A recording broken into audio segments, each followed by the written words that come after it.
Matt, tell us about the situation for you when this magnitude 8.9 hit. Well, it was absolutely unlike anything I've ever experienced before. I've been living here for 8 years now, and this was quite simply the biggest, longest-lasting earthquake I've ever experienced here. And that's it, because Kyung-la, our reporter there, was saying that she thought it was 4 to 5 minutes. Was that your sense as well? Oh, yes. The ground was rolling for an extended period of time. I wasn't exactly sure what to do or where to go. I'd never been prepared for anything like this. My wife and I stood outside and basically held on to the outside of our house. You couldn't even stand up. I mean, literally at the peak of these waves that were washing over the ground, you literally could not stay on your feet. You had to kind of crouch down in a ball or put your back against something so you didn't fall. And that's exactly what we did for the length of the duration of it, which I would say was about probably a minute to 2 minutes. It felt like a lot longer than that, let me tell you. Indeed. And are you saying that you live there, or that you're actually traveling there? I actually live here. I've lived here for the last 8 years, and I live on the west side of the city in a little section of Tokyo called Kichijoji.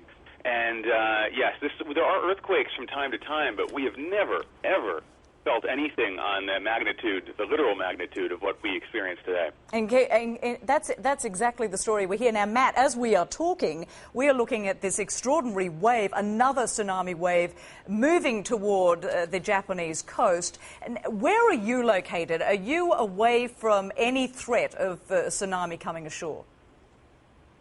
Yes, we're very fortunate to be located quite far inland. Of course, there's some rivers and streams around here, but those aren't being affected by the tsunami. We're I would say a good 10 to 15 miles away from the coastline, so we don't have to really worry about that where we are. But with the footage that we're seeing, the video that we're seeing on the television screens is just, it's absolutely, it's heart-wrenching, actually, because you know that probably a lot of those people did not have a chance to evacuate before the wave hit, even though they were telling people you need to get away from the shorelines, you need to get away from the water. Just watching this wave hit and cars and buildings and houses being swept away in it, I think we're going to see a significant number of casualties, especially up in the northern part of the country where the quake was epicentered. And as you mentioned, you've been there for a number of years. I do have to apologise because someone was actually talking in my ear when you mentioned the number of years that you've been there. How long did you say you'd been there? I've been here for 8 years. My wife is Japanese, and she's lived here most of her life. And I can tell you, this was something neither of us we were completely unprepared for this. It was a beautiful spring day. It was sunny outside.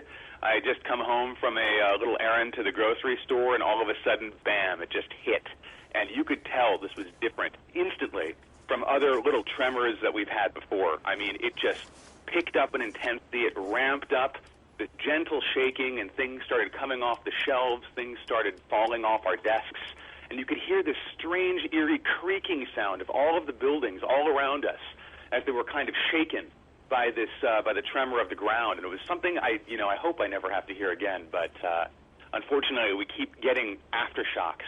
We've had 3 or 4 so far, and there's probably going to be other ones as well. And the reality is, I mean, living in Japan, this is something that you're very used to. But as you say, and of course, as people who've lived there all their lives, they know when this is different, and this felt very different.